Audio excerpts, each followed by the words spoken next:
Yo mga kap, welcome back. Maraming salamat po at nakabalik kayo sa ating channel, Kapuntos PH. Bumabate sa inyong lahat. Magandang umaga, hapon, gabi. Magandang at gwapo po kayo lahat. Eto na, pag-usapan muna natin ang aming Chicago Bulls, kung saan talagang nakakapagpanting ng tenga, no? Alam ko marami na kaming talo. Talon-talo na kami, marami na. Pero talagang hindi mo na talaga makakasiyahan na panoorin ng Chicago Bulls. Natalo na naman kagabi 118-100 at walang depensa, kasi kapag ang team ay naka-score ng 100 pataas, makikita mo na walang depensa, na out-rebound sila. Si Duncan Robinson ay naka-6 na 3 points sa laban na to. So talagang yung perimeter hindi nila na bantayan ng ayos. Tapos yung kanilang rookie ng Miami Heat, no, si Jaques, I think he got 19 points. And most of them are sa paint area. So makikita nyo talagang either sa loob o sa labas, nakaka-score sila. Ang Chicago Bulls ay wala pong magawa dito sa opensa ng Miami Heat. At sa fourth quarter, nag-collapse yung aming team. Medyo maganda pa ng first half, no? Pero talagang pag closing na ng game, wala na.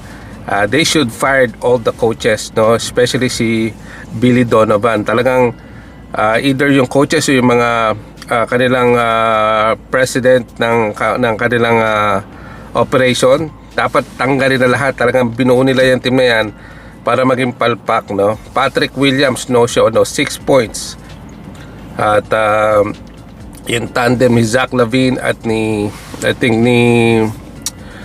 DeMar DeRozan, it's below 30 points. Dalawa sila ang puntos nila, at least below 30 points. Combination na yun ng dalawa to, talagang disaster talaga. Hindi mananalo ang team na to. At si Vucevic okay naman, hindi naman pero sa binayad sa kanya, I think we expected more. So I think the team is really old. Walang talagang hindi katulad ng ibang team, no? Tulad ng OKC, makita mo talagang youth, maraming talent. Tapos isa lang yung kanilang talagang consider na all-star, no, si Shea, si SGA.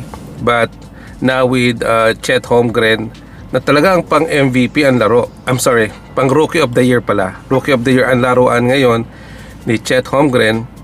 Ay nasa conversation kung sino ba talaga ang magaling, no? Kung si Chet Holmgren o si Victor Wembanyama. But at this time, I think consistent ang scoring ni Chet Holmgren dito sa kanyang rookie year. So let's go back to Chicago Bulls, kasi we're Chicago Bulls fan. Sa mga fans niyan Chicago Bulls, huwag na po tayong umasa na itong Chicago Bulls ay makakapasok pa ng playoffs. They should just trade na lang itong si Zach LaVine habang may magandang value pa ng mga picks, at maybe isang decent na player, no?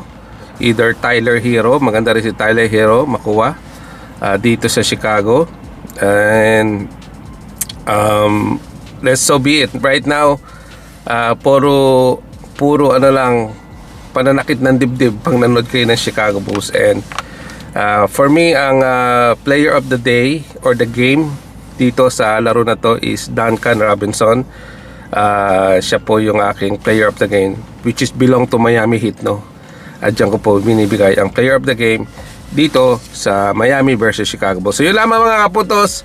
At very frustrated na naman kayo. Ano ba sa palagay nyo dapat gawin ng Chicago Bulls? Talagang wala akong masabi.